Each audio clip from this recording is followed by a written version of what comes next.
Hello to niggas and niggas only. This is your boy Keese, and welcome to the next episode of This American Negro. This American Negro is a show where we're going to talk about pop culture and we're going to talk about society and all of the things that are going on, but with a much more specific lens. And I'm super excited to get into this iteration of This American Negro. So today, we're going to be talking about Kevin Samuels and the lie that he told black men. It's going to be a long episode. Not really. I'm trying to keep it condensed. However,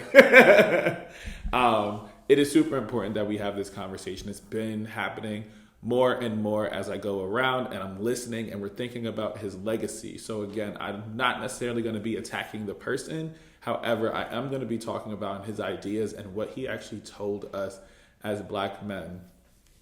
So not too long ago, I put out this video that really talked about Kevin Samuels lied to black men at least 3 times. And the 3 times I talked about was his lie against us having to deal with patriarchy, the other lie that taught us that our masculinity only is reduced down to sexual domination, money, and power, but then also the fact that he exploited our emotional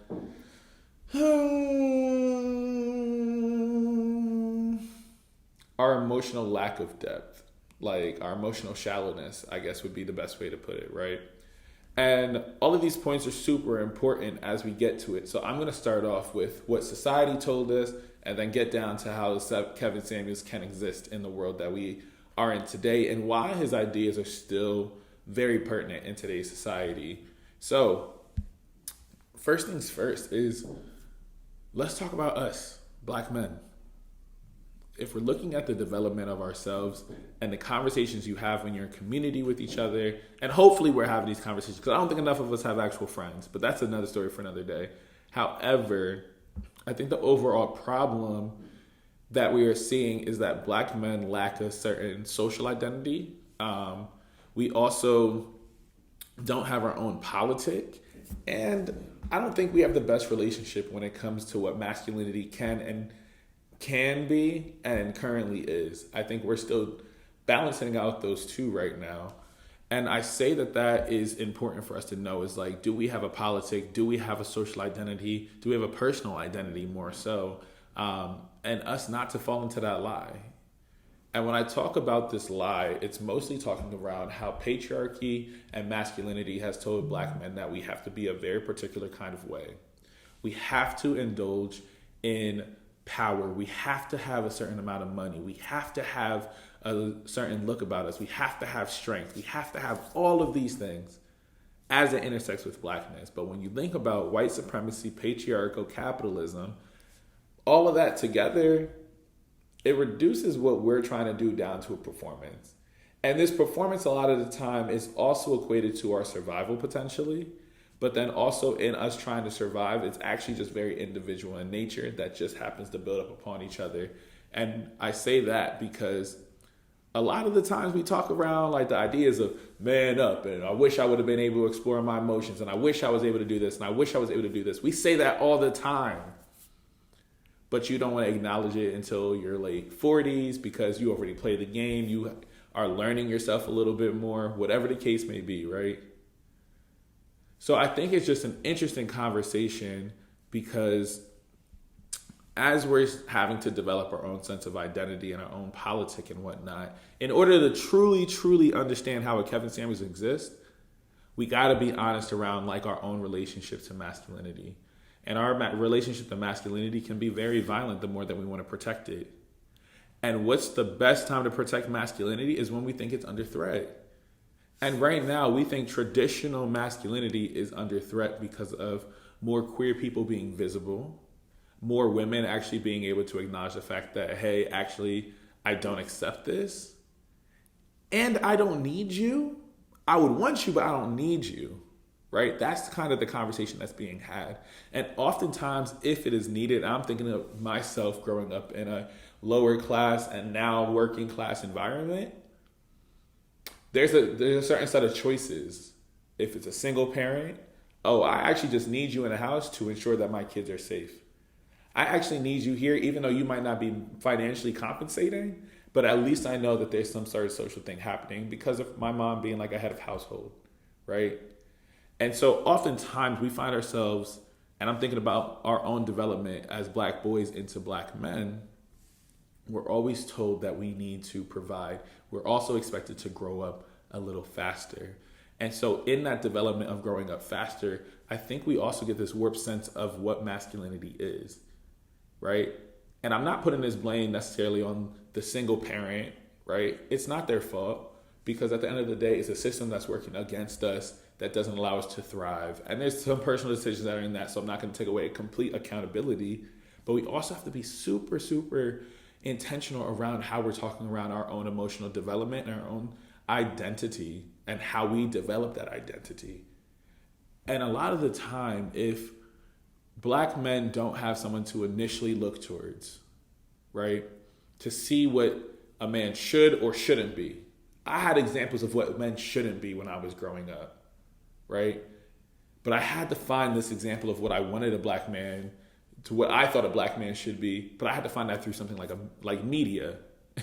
And I was able to quickly identify, like, oh, I like this thing about Uncle Phil, but I really don't care about this thing here. Oh, I really like this thing around so-and-so's dad, but I don't really care about what they did here. And I want to emulate these best parts of them, acknowledging their flaws, but here are the things I want to take from them. That stuff is super important. And I found a lot of my own stuff going through as I read books, as I got to experience film, as I got to experience TV. All of these things are important because I didn't have that quick sense of identity in the house, but I knew what I didn't. I saw, when I saw what was in the house, I knew that that's not what I wanted it to be. So I think it's important that as we go through and I got to develop my identity, I got to be comfortable with myself. I got to know what I liked, what I disliked, what worked for me, what did not work for me, how I react in different situations. But also I got to carve out my own sense of masculinity. I got to figure out, oh, it actually don't matter what y'all got to say because I am my own man. And I held on to this idea of what my masculinity looked like, right? And so my masculinity, and I held on to it because I was just like, I'm smart. I work this job. I work my butt off, whether it's in school or to get a check. I take care of my family. I take care of my business. And then I hold on to as much of that because that's what I told a man was supposed to do. So because that's what a man was supposed to do, I had to ensure that I lived up to that before I could do any of the other stuff, right? And that's the part that's difficult because in doing all of the things I'm supposed to do, I had to then overcompensate and start to learn about my emotional development because I did all of the material things I needed to do in order to hold on to that manliness. But I was lucky enough to also have friends growing up that I got to cry with. Now, should I have been 16 on a porch drinking E&J and having a 40 talking to my boys? No. But that was the reality of how I grew up. And so I was able to sit there and we can talk about our issues. And it was a bunch of different things that we were experiencing. But I think in that experience, it also allowed me to be vulnerable at such an early age. I wasn't comfortable enough to do that in front of family. But my boys, I knew I could do that in front of. My closest friends growing up, that big group of them, I knew I was safe enough to do that with them. So I'm realizing that my sense of politics and my emotional identity have all been in this development, which allows me to then look and see this idea of what a man is supposed to be and just be like, but that don't make sense because that's not our experience as Black men. Masculinity is a performance that we are told that we need to uphold in order to survive, in order to have this sense of self, in order to have some form of social capital. But what happens when we can't upkeep with that performance and we don't have enough of emotional connection to ourselves? We lash out because at least anger is the easiest emotion to identify and access. Now because we can't be the provider, now because we're looked at as a scrub or we're looked at as a broke nigga, all of these things, we can't actually attain this idea of being worthy enough. So a lot of our frustration when it comes to masculinity and being a man and holding up the patriarchy is because we still don't necessarily fit into that world. We want all the benefits of it, but we still don't necessarily fit into that world. And then to have a lack of identity and a lack of social and emotional development for us as Black men, because that's the experience that I have, so that's what I'm talking to. Because of that lack of, we look for those that we think have achieved it. Because of that lack of, we actually shelter ourselves in even more, right? But that means that we're also left to be super impressionable. We're left to point our fingers at everybody else. And both of those things go hand in hand, because now that we don't have that, and this idea that we've been sold this entire time of what masculinity is no longer what's the dominant, well, it's still dominant, but we're starting to see a lot more visibility of other aspects of masculinity that can exist. So I think that there's a frustration and a hold to allow a Kevin Samuels to exist means that culture must change. So it's going to work in extremes all the time.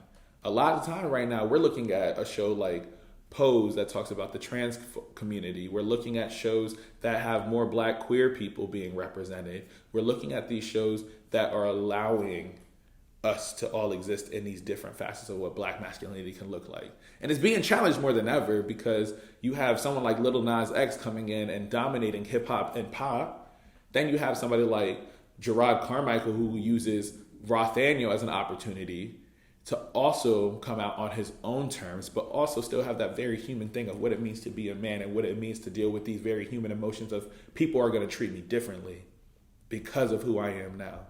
Then you have somebody like an Isaiah Rashad who actually didn't have a choice, right? Because somebody else went and told everybody else what he does behind closed doors.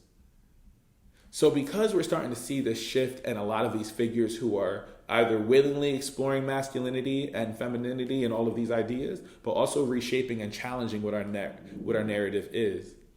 But then there's also this sense of accountability that is starting to happen too, that I think we are grossly, grossly uncomfortable with because our entire life we couldn't reach this idea of masculinity.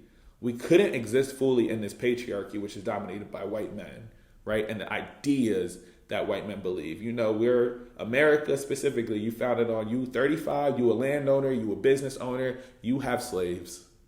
At least you got all of this idea of wealth and power and then a submissive wife on top of that. You're good. That's what masculinity is told and sold to us and packaged to us. So all of that stuff is important because now there's this tension. Now we're fighting, right? And because we're fighting, because y'all said masculinity was one thing, I'm seeing masculinity to be presented another way, but there's something here, there's a fight here, there's an anger here because I'm still not deemed as worthy enough because now I'm told that this is wrong and I'm told that that's not actually masculine enough, but where is this weird middle space? All of that's existing right now, which is where I think a Kevin Samuels comes in and lies to Black men and at least tries to give them a space to aspire to, which isn't our reality for the norm. So Kevin Samuels, he's an image consultant, he's a social media personality, really found his rise, what was that, 2020, mid-pandemic type situation? And he's getting a lot of this notoriety because he tells people in a way that we don't like. He tells people the truth. He tells people what we should know. He's giving hard love. He's expressing all of this stuff, right? He's also an older man who appears to be well kept. He's in a suit all the time when you see his videos. He's at least polished enough. He got the look, a silver gray, a gray fox, a nice beard type situation going on, right? So this entire image that he's even presenting himself as already allows us to buy in because symbols mean things to us. So at least if you see me in a suit, I look like I have some form of wealth. At least because I can talk around these colognes and this lifestyle and all of this, the image and the illusion of wealth then appear. However, where Kevin Samuels also was able to really leach in is because remember that emotional development piece and the sense of accountability?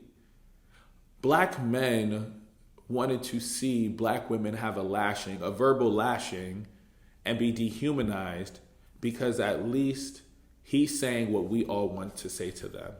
At least this form of accountability is just violent enough to make you feel lesser, to make you feel like you need to depend on me.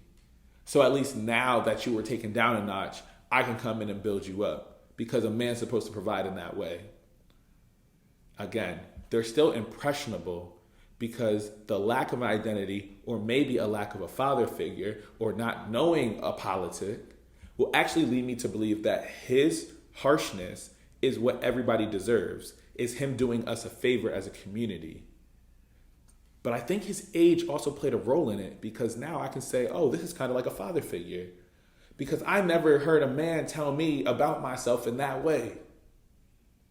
But my question then is, why do we think it takes this form of tough love to feel like we're finding a sense of identity, to feel like he understands where we're coming from, right? It's super interesting to me because as you develop your own personality, we need to ensure that that emotional development and that idea of conflict resolution and understanding where that harm actually originates from. Kevin Samuels shouldn't have been that guy to be able to say, yo, bro, this actually ain't right. Or you're not good enough. Because Kevin Samuels also professed this idea of a high value man. The idea of a high value man also works in his favor because we all want that. The high value man at least has a job. The high value man has access. The high value man is making more than enough money to be able to exist in this thing. And at least that's where I feel like I'm a man, because at least I have ownership over something. At least I have ownership to know like, I can chalk this money right here. Oh, all my boys are also like in this elite squad. You can't tell me anything. And that's that land ownership piece of like what our ideals are founded off of in America, right? Ownership. Land, wealth, kicking my feet back, or the American dream of you need to work X amount of hours. You need to work this hard in order to have some sort of value. All of that shit exists. And all of this idea together and the shifting tides of more of a gentle masculinity allow someone as hyper masculine as a Kevin Samuels to exist, because at least he is a leader that straight black men can look to, hyper masculine black men look to, and be like, that's what a man is. That's who I wish I had in my life growing up. But he's verbally abusive, right? Because he also talks shit on black men too. So to me, it's this weird idea, and people talk about, oh, well, maybe it's just a little bit of sensitivity. Maybe our sensitivity is a little different. No, I think people are actually able to explore their emotions outside of just being like, oh, he an asshole, he a dickhead, da, da, da, da. No, he's actually degrading black men, right?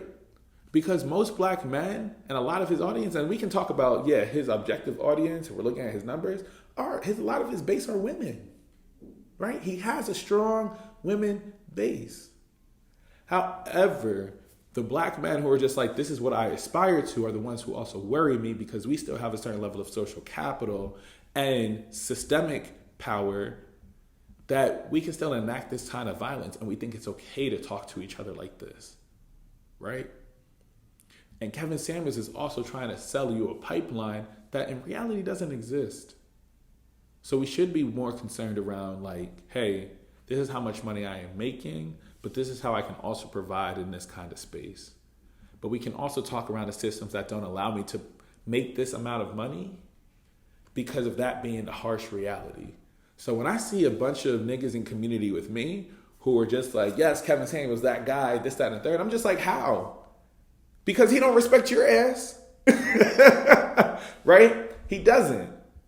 And so to me, I'm just like, you have this idea of being a high value man, and you want to have a certain level of capital. You want to have a certain amount of money. You want to have a certain level of respect. But in reality, this very man who's telling all of you these things would never respect you, because 9 times out of 10, for us as black men right now, we don't have enough wealth to do that. We don't have enough political power. We don't have enough capital as black men to become this high value man. So he preys on the dreams and aspirations that black men aspire to, But a lot of us don't get all the way to that 6 figures, a consistent 6 figures. A lot of us is a check away. But we got to be honest about that. It's hard for us to be honest about that because at the end of the day, this is still something I can get to. Because now if it's something I can get to, the people we want to partner with will then just be able to invest in our potential. But what happens when we don't reach that potential? That then leads to us lashing out. It then leads us to being disappointed. It then leads us to being angry and frustrated because I was told that I should have this thing.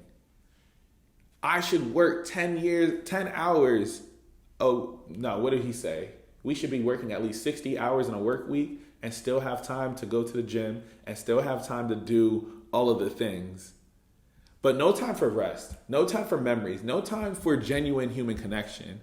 You will work like a workhorse to attain this happiness and this high value, and then at least by the time I'm 40, I can have all of these things, right?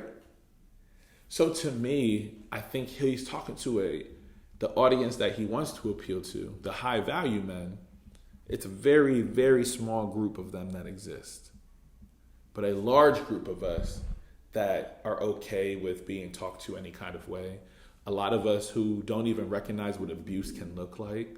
A lot of us who don't have even the emotional capacity or the emotional vocabulary to even be able to articulate exactly what this man is saying and critically interrogating what this man is saying. But we're in a time where culture and masculinity are being shifted and challenged. So let me hold on to this thing that I was told about my entire life. That means I will be successful. That will mean I am worthy. That'll mean everybody will, not even everybody, that I will have options. All of that. But when we don't make it, we're angry. Now, should we be angry with him or should we be angry with the society that tells us that we're not good enough? But when we're told by our female counterparts around how we're presenting and how we're acting, then it's like, whoa, whoa, whoa, whoa, whoa. What do you mean? And then it's a violent lash out. So there's something to say around the expectations to live up to masculinity and what capitalism is teaching us. And also just recognizing that Kevin Samuels is still a content creator at the end of the day, right? I think we forget that. For him being a content creator, that means he has to say certain things. And he knew exactly what he needed to say in order to elicit a response, in order to gain a certain number of followers, in order to be able to prey off the insecurity of us as Black men who might be low income, working class, don't have a sense of identity, and may not have this guiding light of what a Black man should be. Because we're still combating all of those other images too. So him being who he is can at least justify why he's speaking to other people like that. Because to us, maybe it's not the trauma. Maybe it's not all of this. Maybe because he has made it and he can still talk, he has quote unquote made it and can still talk to people any kind of way, then you will be deemed of as worthy. Then your problematic attitudes can be deemed of as worthy. But I think that there's a very underlying hurt that Black men as a whole, we have to be able to acknowledge. We have to also be able to be like, hey, I heard what you said, but how you said it and what you said are actually wrong, and being okay with that. And then knowing that we can work to rebuild what this idea of masculinity can actually look like. So again, I started it off with like this bigger idea around masculinity and the shifting of the culture and what we're seeing in these bigger examples. The frustrating tension that lies between what we're supposed to be versus who we want to be.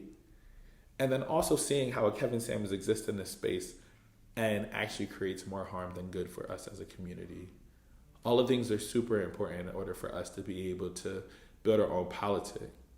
And as Black men, I hope that we get to a space where I want us to be able to be honest with each other, hold each other accountable, and have the capacity to start challenging what masculinity looks like and knowing that it is a messy ride Because these 400 years that black men have been here, we've been told it was one thing. We were told to resent those who don't live up to it.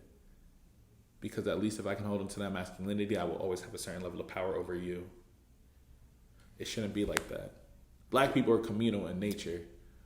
So where does this extra competition come from that is killing us, that is landing us in frustrating spaces, that isn't allowing us to grow?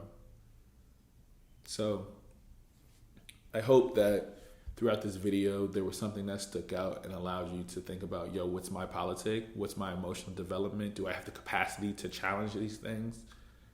And that's just one perspective. So please let me know in the comments below, did something stick out to you? Have you challenged your own masculinity? Do you think this tension is a cause of how a Kevin Samuels can thrive and exist in this space?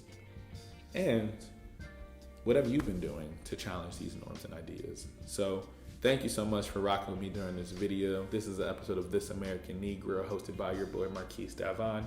I hope to see y'all next time. Peace.